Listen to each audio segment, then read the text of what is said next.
Olá, boa noite, mais um Artefato ao vivo e é sempre muito bom contar com a sua companhia. Bom, qual a sua opinião sobre o cinema brasileiro? Você costuma assistir aos filmes nacionais? Consegue se lembrar do último filme Made in Brasil que você viu nas telonas? O Artefato de hoje te convida a revisitar o cinema brasileiro, lembrar de alguns filmes que fizeram história e dar um novo olhar para a produção e distribuição da nossa sétima arte. E para falar sobre o assunto, o nosso convidado é o professor e pesquisador Arlindo Rebeck Júnior. Além disso, temos a agenda com os eventos da semana e a rodada de dicas culturais. Então, para começar aqui o nosso bate-papo, vou me sentar aqui ao lado do nosso convidado de hoje, professor, pesquisador Arlindo Rebeck Júnior. É um prazer recebê-lo no Artefato. Obrigada pela sua presença. Prazer é meu.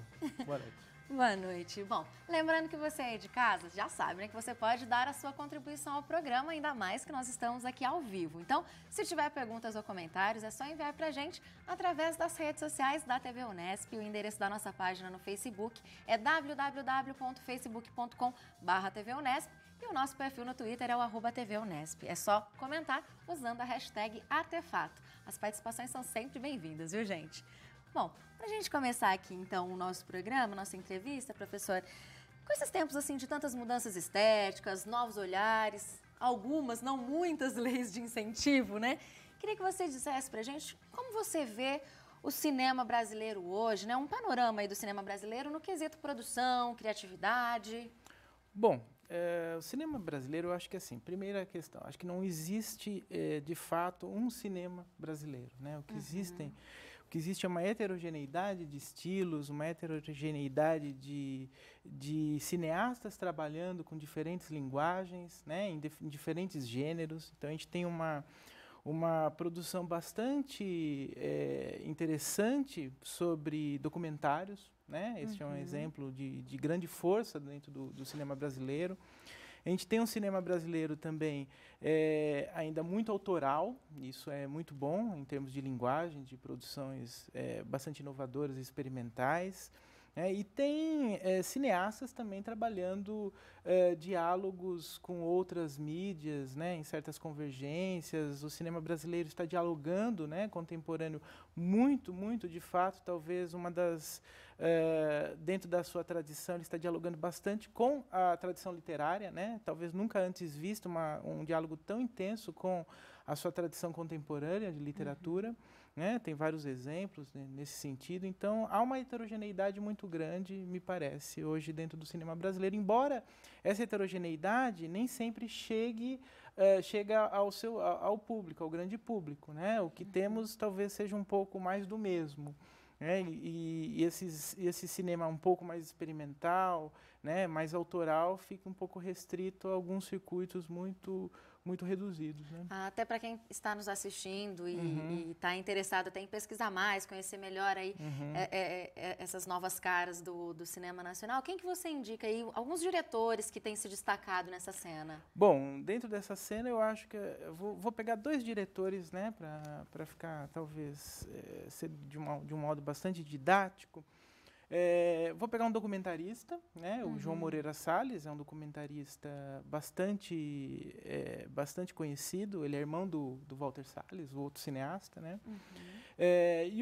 Então esse seria um exemplo de um grande documentarista dentro do cinema brasileiro contemporâneo.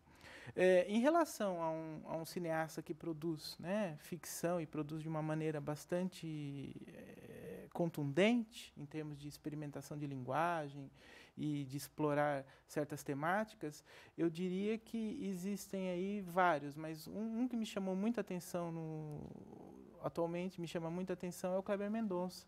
Né? O Kleber Mendonça, que o filme dele mais famoso é O Som ao Redor. Legal, a gente vai falar até um pouquinho mais sobre esse filme daqui a pouco, né? E um dos destaques também, a gente até separou um trechinho de um dos vídeos, é o Júlio Bressani também, que tem uma produção interessante também, né? Sim. De fato, o Júlio é um cineasta contemporâneo que iniciou sua carreira lá no final dos anos 60, né? Ele é contemporâneo de outros cineastas famosos, tais como o Glauber Rocha. E o Júlio Bressani, ele é um cineasta que desde os anos 60 produz de uma maneira bastante regular, né? Então, ele, eu diria, né, até me fugiu o nome do Júlio, mas o Júlio é um dos grandes exemplos contemporâneos, né, de um cineasta bastante experimental, que não se repete em termos de linguagem, ele dá uma certa ênfase a uma produção de fato artística pela expressão cinematográfica. Legal. Agora, um dos assuntos que você pesquisa, Arlindo, é o cinema novo, né? Um movimento que estourou na década de 60 junto a outras revoluções. Qual a importância deste ciclo cinematográfico para o cinema brasileiro? Bom, ele demarca uma conjuntura, não só uma conjuntura da tradição cultural brasileira, mas ele insere o cinema dentro dessa tradição, né? Eu diria que a tradição brasileira até então era uma tradição muito calcada na tradição literária, né? A tradição cultural brasileira era muito calcada na tradição literária. E o cinema novo vai colocar, é como se existisse um certo modernismo no cinema, né? Tal como o modernismo lá dos anos 20, que existiu na nossa literatura, tanto um modernismo mais regional, no Nordeste, como um modernismo tentando dialogar com as vanguardas, né? No caso dos paulistas, né? Pelo Mário de Andrade, Oswaldo de Andrade. E essa geração do cinema novo vai colocar o cinema como uma expressão artística moderna dentro da tradição cultural brasileira, né? Essa seria uma grande importância aí que a gente poderia falar, né? Que eles abrem um novo flanco de crítica, de análise, de perspectiva artística mesmo dentro do cenário brasileiro. Legal. E já que a gente está falando sobre o cinema novo, acho que um grande destaque, né, desse período foi o cineasta Glauber Rocha, um dos grandes nomes aí do cinema nacional, certamente. Que inclusive também está muito presente aí nas suas pesquisas, né, professor Arlindo? Então, até para a gente entrar um pouquinho mais no trabalho do Glauber Rocha, vamos ver um trechinho do filme Terra em Transe, que é de 1967. Pode rodar.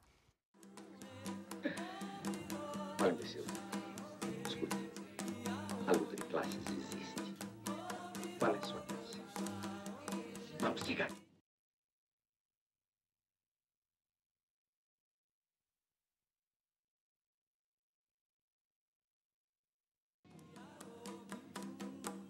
Se desenvolvermos a indústria, se dermos empregos, talvez, para as famintas, eles desejarão sempre mais. É impactante, né? Uma estética diferente. Até para relembrar, o Glauber Rocha é aquele que diz, o autor da famosa frase, né? Uma câmera na mão, uma ideia na cabeça. Uma frase muito utilizada ainda hoje, né? Agora, as ideias de Glauber, Arlindo, ainda a gente pode considerar que elas ainda podem ser atuais? As ideias dele em relação à indústria, à produção do cinema brasileiro, são atuais ainda? Bom, as ideias dele estão dentro, acho que para entender o Glauber Rocha tem que entender um pouco dentro de uma certa conjuntura. É um cineasta dos anos 60, ele inicia sua carreira em final dos anos 50, né, a partir de um curta-metragem chamado Pátio, e toda a produção, a grande produção dele se faz nos anos 60 e nos anos 70. Então ele tem uma produção nos anos 60 muito brasileira, muito tradicional, dentro de uma dinâmica do cinema novo, né? Depois ele sai do Brasil no início dos anos 70 e vai para um exílio, se produz no exílio e volta para o Brasil e produz alguns outros filmes no final da sua carreira, né? Até que ele morre no início dos anos 80. A importância do Glauber, acho que tenta compreender ele dentro dessa tradição brasileira de cinema e dentro dessa conjuntura de diálogo dos anos 60, da importância do intelectual, que é um intelectual de ação dentro da própria sociedade, né? Quer se mostrar de alguma maneira, quer ter uma agenda programática para o seu próprio cinema e para o seu movimento. É evidente que existe uma certa coesão no que o Glauber coloca, E essa coesão, de alguma maneira, ela, naquele momento, ela é muito aglutinadora, né? Em termos de pensar a nação a partir do cinema, tal como os modernistas pensaram a nação a partir da literatura. Eu diria que as ideias dele são ideias muito presentes para a gente pensar ainda. Ele é um ensaísta, ele é um intérprete do Brasil, né? Então, ele tem uma importância como se fosse um clássico. Como lemos José de Alencar ainda, como lemos Machado de Assis, para entender um pouco mais sobre o que nós somos, o Glauber, de alguma maneira, o que ele fala, e o que ele escreveu e o que ele produziu, né, em termos de filmagem, também é válido, num certo sentido, para isso. Porém, a gente tem que entender que é uma conjuntura dos anos 60. É dentro dessa tradição dos anos 60 em que ele está inserido, né? Então, de alguma maneira, ele é um modelo, mas um modelo que não é aplicável totalmente ao mundo contemporâneo. Legal. A gente vai fazer uma rápida pausa, agora a gente vai para o intervalo e no próximo bloco nós discutimos sobre a produção e distribuição do cinema brasileiro, aqui ainda com o professor Arlindo Rebeck. Então, continue com a gente, o Artefato volta já.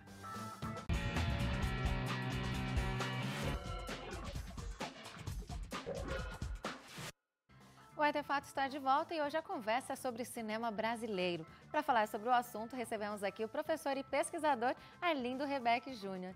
Professor, no primeiro bloco, a gente falou muito sobre o quanto o cinema brasileiro é rico, é interessante, né? Mas a gente sabe que produzir um filme tem um custo bem alto, né? Então, queria que a gente começasse esse bloco falando sobre quais as principais dificuldades que enfrentam quem produz filmes hoje no Brasil. Bom, a gente está falando, mais uma vez, acho que existem vários tipos de cineastas que vão produzir filme no Brasil. Aquele cineasta mais consagrado, que tem menos dificuldade de conseguir, né, de angariar recursos, e as cineastas que são ou cineastas mais experimentais ou cineastas que estão no início da carreira. Sim. Esse tipo de cineasta é um pouco, se torna uma tarefa bastante árdua, né? A produção, em termos de produção, de conseguir recursos, até porque a própria legislação brasileira, né, a lei do audiovisual, ela faz com que, ela delega num certo sentido, o Estado delega num certo sentido para a própria iniciativa privada a questão dos recursos, né? Então, de que modo? Através de um mecanismo de isenção fiscal. E de que modo esse mecanismo e as empresas privadas, são as maiores investidoras, né, do cinema brasileiro, acabam também articulando, jogando dinheiro para quem talvez naquele momento não precise, quem precise de alguma maneira fica sem o dinheiro, então há essa dificuldade, né? Porque a gente ouve muito, né, sobre os projetos, principalmente acho que a Lei Rouanet é uma das principais leis aí facilitadoras, né? Mas é isso, é como o professor acaba de dizer, né? Dificilmente os empresários vão escolher patrocinar um filme completamente experimental, né? Com um diretor que está no início, né? Então, acho que tudo isso acaba dificultando. Agora, você acha que, ainda mais pensando nisso, precisaria haver algum tipo de legislação específica que incentivasse a produção? Eu acho que assim, talvez a gente precise, de alguma maneira, né, repensar a nossa própria legislação, não só em termos de produção, mas em termos de exibição, mas pensando um pouco mais a questão da produção, né? Me parece que a gente precisa encontrar um outro mecanismo através de um outro fundo, né? Existe já um fundo setorial do audiovisual, mas deixar de um certo sentido que este fundo dê conta do seu projeto de patrocinar, de fomentar a produção nacional, né? Porque, do modo como está, me parece que aqueles que são produtores novatos ficam prejudicados dentro num certo sentido, né? Então, o Estado tem que canalizar, né? Porque é muito caro e é natural em todas as cinematografias, em vários lugares do mundo. O Estado fomentou a produção audiovisual, por ser muito caro, por achar importante dentro da cultura nacional, né? Ter sua importância. De fato, se o Estado não canalizar, não pensar no modo disso, acho que a gente fica um pouco sem saída neste momento. Com certeza. A gente falou agora sobre a captação, mas a gente sabe que as dificuldades não estão apenas nesse processo, né? Como o professor falou, tem a questão da exibição, da distribuição, que ainda é um grande problema no Brasil, principalmente porque os filmes brasileiros acabam disputando ali a atenção com grandes empresas distribuidoras, né? Os filmes hollywoodianos, milionários, que garantem um público gigantesco também, né? Ou seja, garante faturamento para as empresas exibidoras e distribuidoras. E aí, recentemente, um contrato da Ancine com as empresas exibidoras e distribuidoras delimita que ali um mesmo filme só pode ocupar, no máximo, 35% ali das salas de um complexo de cinema. Agora, isso vai garantir que o público tenha mais opção ali de filmes para assistir num cinema ali local. Mas não quer dizer que o cinema brasileiro vai ter mais espaço, né, professor Arlindo? Não. De fato, esse tipo de regulação, né, ele não acaba promovendo mais o cinema brasileiro. É só a gente pegar os cinemas de Bauru. Né? Os cinemas de Bauru, não é porque tem esse tipo de regulamentação que se consegue colocar mais filmes nacionais dentro dos cinemas brasileiros. E mais, aqueles filmes que são mais alternativos não chegam dentro do circuito bauruense. Né? De fato, o que me parece um problema central é que a porcentagem de filmes produzidos no Brasil, poucos deles chegam. Dos filmes que são lançados aqui no Brasil, o ano passado, mais ou menos 30% foram filmes brasileiros. Porém, chegaram aos cinemas, né, em termos de público, apenas, a gente angariou 12% em termos de cinema brasileiro. Então há uma perda aí no meio do caminho que, em termos de público, que fica, sabe-se lá por quê, certamente por razões de exibição, né? Que se perde no meio do caminho. Aí. Com certeza. Agora, apesar desses problemas que a gente comentou, a gente sabe que alguns filmes do cinema brasileiro têm um grande público, né? Nos últimos anos, a gente viu filmes nacionais que estouraram, né? Que arrecadaram muito, né? Principalmente alguns de retrato social, ali como Cidade de Deus, Carandiru, Tropa de Elite, e alguns filmes também nos quais até tem alguns atores conhecidos, né? Os rostinhos globais ali tão conhecidos pelo público. Analisando esse cenário, você acha que o cinema brasileiro ele tem um público formado ou não? É preciso investir ainda nessa formação e isso não quer dizer nada.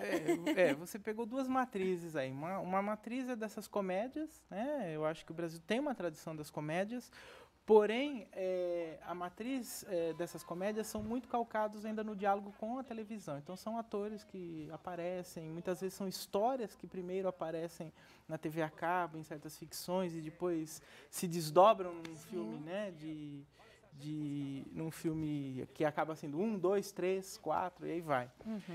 O outro que você chama aí de retrato social são aqueles filmes de uma certa violência, muitos envolvidos com a questão do narcotráfico. O exemplo de Tropa de Elite, 1 e 2. O outro exemplo é o Carandiru, né? O outro exemplo é o Cidade de Deus, né? Num certo sentido, são filmes que dialogam com uma tradição narrativo-dramática hollywoodiana. Então, são filmes que, de alguma maneira, as pessoas já estão acostumadas a um olhar, né? A um tipo de narrativa, um tipo de dramaturgia que neles aparecem e reconhecem essa dramaturgia e tem uma certa aceitação. Mas há uma outra quantidade de cinema brasileiro que me parece que não está formado o público. Né? E aí, esta outra parcela de filmes que não entrariam nessas duas matrizes seriam parcelas de filmes, são vários estilos de filmes que acabam apenas ficam reduzidos a circuitos muito alternativos de cinema, né? Em grandes capitais ou em lugares que são espécies de cineclubes, como algumas fundações que têm cinemas próprios, ou ou a própria Cinemateca em São Paulo. Então, se reduz muito, né, a pequenos circuitos estes filmes que não se enquadrariam nessas matrizes. São muitas dificuldades, mas a gente tem que tentar ser otimista aí com o futuro do cinema, né, professora Arlindo? Com certeza. Bom, a gente vai para mais um rápido intervalo. No próximo bloco tem a agenda com os eventos da semana e eu volto com o nosso convidado para a rodada de dicas culturais. Então, até já!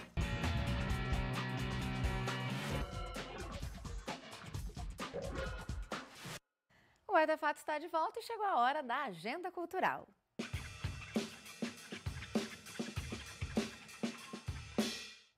Todo mundo já sabe que quarta-feira à noite é dia de show no Sesc, né? E hoje quem estará por lá é o cantor e compositor e violonista Lê Coelho.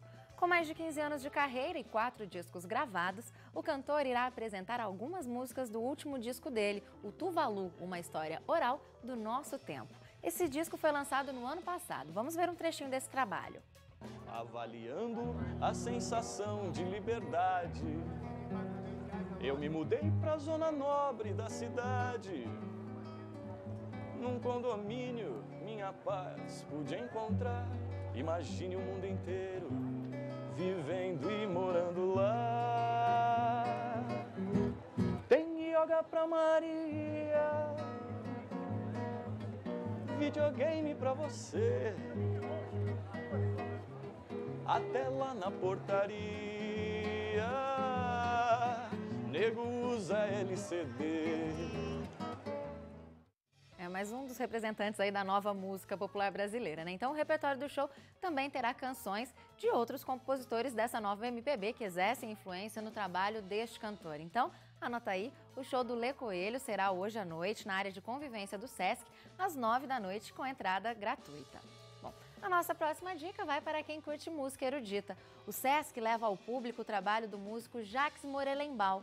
Ele faz um show de lançamento do primeiro CD em carreira solo, o álbum Saudade do Futuro, Futuro da Saudade. O que enriquece o trabalho de Jacques é acrescentar o rigor da música erudita à música popular. Então a gente vai conferir um trechinho do trabalho deste músico ali com as mãos na massa. Roda aí.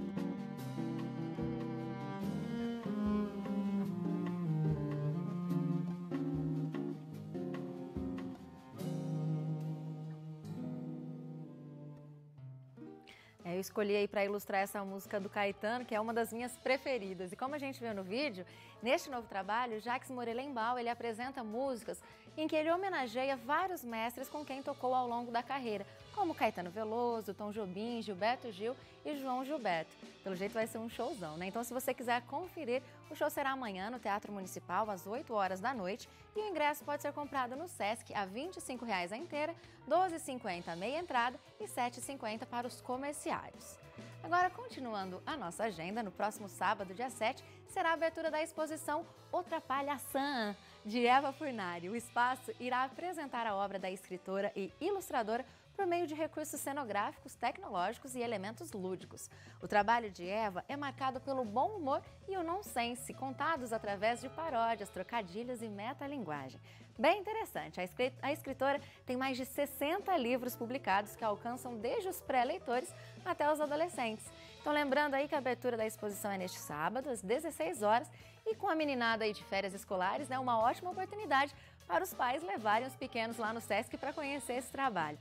A exposição pode ser visitada até o dia 18 de outubro no hall de exposições do Sesc e a entrada também é de graça.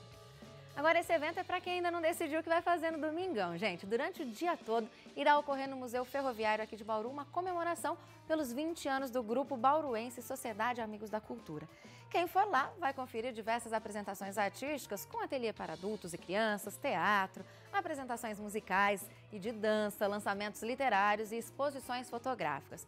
O festejo de 20 anos carrega uma filosofia de sustentabilidade e economia criativa, portanto haverá também vendas de produtos feitos manualmente. Se você se interessou, esse evento, que vai ser super plural, será realizado neste domingo, dia 5 de julho, no Museu Ferroviário Regional de Bauru, a partir das 10 horas da manhã e segue até umas 9 da noite, e a entrada também é de graça. Agora, uma última sugestão aí para os amantes e estudantes de audiovisual e comunicação. Do dia 13 a 16 de julho vai ser realizada a Semana de Rádio e TV da Unesp aqui de Bauru e terá a presença de grandes profissionais da área que contarão um pouco das experiências vividas por eles no mercado de trabalho. Então, além de oficinas, palestras a respeito da produção e de todas as etapas do audiovisual, você vai poder curtir tudo isso lá nessa semana. Então, as inscrições custam R$30 e já estão quase se encerrando. Então, corre lá no site para se inscrever e qualquer dúvida ou informação é só acessar a página da Semana de Rádio e TV da Unesp no Facebook, que está aparecendo aqui no seu televisor. Bom, assim a gente encerra a nossa rodada aí, nossa agenda cultural, e a gente começa a nossa rodada de dicas culturais. E eu quero saber, a gente falou tanto sobre o cinema nacional aqui hoje, né, professora Arlindo? Já sei que sua dica tem a ver com o assunto, né? Tem Não poderia ser tem a outra ver. coisa. Seria incoerente se não fizesse desse modo, né? Sim, qual é a sua sugestão? Bom, minha sugestão é um filme que está em pauta aí, está difundido já em vários, já existe o DVD, já está sob demanda, as pessoas vão poder ter acesso, que é O Som ao Redor, do Kleber Mendonça. Legal. Vamos ver um trechinho do trailer Vamos desse lá. filme? Roda aí. E esse olho cego? Tá certo com segurança, é isso? Se brincar, eu enxergo melhor do que o senhor. Gostei do cabo.